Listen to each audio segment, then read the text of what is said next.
quick because I know being in the buildings out of the air, it can get warm in here extremely quickly. First thing I'd like to point out are the major players for Fort Meigs. Their portraits along the side wall over there. The man in blue, William Henry Harrison, commander of the American Army. The man in red, General Henry Proctor, commander of the British Army that attacked Fort Meigs. Next to him, Tecumseh, Shawnee War Chief, leader of the Native Americans that had allied themselves with the British Army. And on the back wall, Brigadier General Green Clay from Kentucky, in charge of reinforcements that arrived here May 5th, 1813. Right here is a map of the Maumee River Valley, Fort Meigs, we're blockhouse number 6 right here. We fired the muskets for you in the field right here. The visitor center sits right about here. Kind of give you an idea where all the stuff's taking place. And no, you're not nuts. The map's sideways, north is to the left. As Andrew said, it took about 3 months to build this place. Construction's winding up toward the end of April. The beginning of May, that's when the British had arrived from Detroit to start bombarding this place. The British came by boat, across Lake Erie, up the Maumee River, and they landed at Old Fort Miami, old abandoned British fort, and used that as their headquarters. Camped in that area. They hauled their guns down overland and set them up directly across the fort. And as they're digging in with those cannons, that's when the men of Fort Meigs are digging into those traverses, because they knew that the British had arrived. Their scouts had reported all this. And they could see them across the river. So that's when the Americans inside started digging up those traverses. The British on the other side are building up their artillery batteries. And on May 1st, the British opened fire. As I said, anywhere from 250 to over 500 cannonballs per day into this fort. And again, the traverses protected the men pretty well. The 2 main traverses run the entire length of the fort. You have the grand traverse closest to the river, the rear traverse behind it. On the second day of the siege, because the traverses were doing their jobs, the British crossed the river. Again, the rapids, very shallow along here. Set up 2 more artillery pieces off to the east and opened up fire from that direction. So also, we have smaller traverses that run perpendicular to the river. So do help protect from that direction. This went on for about a week. The Americans hunkered down, they took the bombing because they realized, they knew that reinforcements were on their way, and they're simply waiting for them to get here. Those reinforcements came in the form of Green Clay and 1,200 Kentucky militia. They were coming by boat down the Maumee River. General Harrison got a messenger out to him, told him to split his forces up. 800 of his men were to land on the north side of the river, the other remaining 400 on the south side. Men across the river, it was their job to move up behind the British cannons, destroy the guns, and then come right back into the fort. Under the command of Green Clay's second in command, Colonel William Dudley, move up very quickly, overrun the British positions so quick they actually took the British by surprise. And what few British troops remaining artillery pieces took off running when they saw 800 Kentuckians coming at them out in the forest. Took off running for their base. The Kentuckians overrun the gun position. They do the best job they can to try and destroy the guns. But then they stand around, they celebrate the fact that they just done this. They gave 3 cheers to General Harrison, patted themselves on the back. In the meantime, Harrison and the rest of the officers are inside Fort Meigs shouting, "Dudley, come back! Dudley, come back!" Because they're just standing around, milling around the artillery piece, and they couldn't figure out why. But as the Kentuckians are standing there, some of them notice some Indians shooting at them off in the woods. So a few of the Kentuckians went to go take care of that problem. Well, they needed help, so a few more of their buddies started to go help them. And a few more, and a few more, and a few more. This kind of ties into that massacre that Andrew mentioned up the River Raisin. There, most of Winchester's troops that got massacred by the Indians were from Kentucky. Many of them actually related to these guys across the river. So they're kind of looking for vengeance. So they start chasing Indians off into the forest.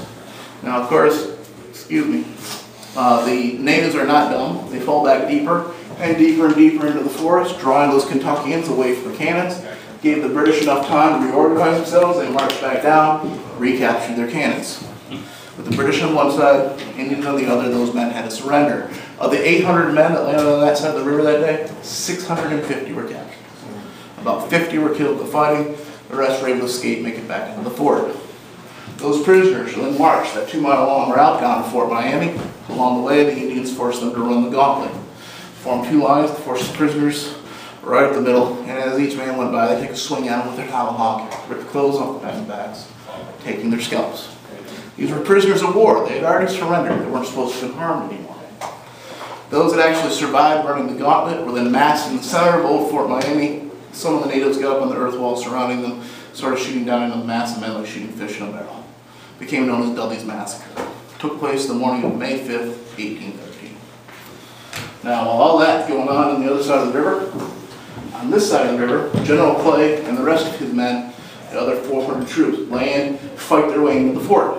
As I mentioned, the last blockhouse, natives were getting up in here, where the stumps and the brush were, firing, and so it was Clay's job to clear away the west end, out of the main gate, where we came walking through. The most notable casualty was Clay himself. As soon as he came in through the main gate, did his job well, getting shot the whole way, didn't get a scratch on him, got off his horse, fell in a ditch, and he broke his leg. And he was one of the most notable casualties from that action. To the east, Colonel John Miller takes 400 American infantry out to go destroy the British artillery, that secondary battery that's off to the east. They destroyed that. They did take a number of casualties, but they were very successful. They were able to destroy the cannons, drove the British and the Indians for about a mile off into the woods, turned around, came back into the fort. All of this was happening simultaneously between about 9 a.m. and 11 a.m. the morning of May 5th, 1830. After that, the next few days were spent exchanging prisoners, collecting the dead off the field. There really wasn't any fighting. By May 9th, General Proctor realized he did not have the manpower to capture Fort Meigs. His artillery bombardment had proved futile. He could not destroy this fort. And so on May 9th, the British got back on their boats and they headed back up to Detroit. And for the first time since the beginning of the war, the Americans had a significant victory over the British Army here at Fort Meigs. Now, it was paid with a heavy price, with all those killed and captured across the river. And that's why today, yes, an American who won at Fort Meigs, they'll say the Americans did because the British failed to take the post. And if you ask a Canadian, the British did because they captured so many prisoners. So it depends on what your status, what your definition of a win is as to who won here at Fort Meigs. But there was a second siege would take place later on that summer. The British would attempt a second attack on this place. The big thing that happened during the second siege was what's known as the sham battle. It took place to the south of the fort, off in the woods. The Indians fired their guns there, making a lot of noise, trying to draw the Americans out into an ambush. The Americans realized it was a trick, refused to leave the fort, and of course if the other side doesn't do what you expect them to, that kind of ruins your own plans. So again, the second siege was a failure for the British. Soon after that, Fort Stevenson repels the British attack in modern-day Fremont, Ohio, and about a month later, the famous Battle of Lake Erie takes place out near Put-in Bay. Gives control of the lake to the Americans, and that's exactly what Harrison has been waiting for. If he's to invade Canada, which is his main objective out here in the west, he needs secure supply lines across the lake. Once Lake Erie is secure, he takes this large group of men that he's been gathering here at Fort Meigs, heads north, they recapture Detroit, they invade Canada, chase down General Proctor's army into Canada, catch up with him in October of 1813 at the Battle of the Thames. There, Tecumseh is killed, which effectively put an end to the Indian alliance with the British. The last thing anybody saw of Proctor, he was in his carriage, bouncing away, running away from the battlefield, left his troops there to get killed or captured by the Americans. He was later court-martialed for that after the war. The Battle of the Thames only lasted about 10 minutes, but effectively ended all the fighting out here in the west. It remained relatively peaceful until the end of the war, which was in 1815. When they finally got word that the war was over out here, the orders were to abandon the fort. They pulled down the flag and the army left. They'd actually created a second smaller fort. I forgot to mention that. There's a map of it there on the side wall. The second fort was built in August of 1813, and it pretty much took up just the northwest corner of the fort. And they dismantled the large fort. That's what has been rebuilt. Because when the army headed north, they left 200 men here. And this is much too big a place for 200 men to keep up. So they reduced the fort in size.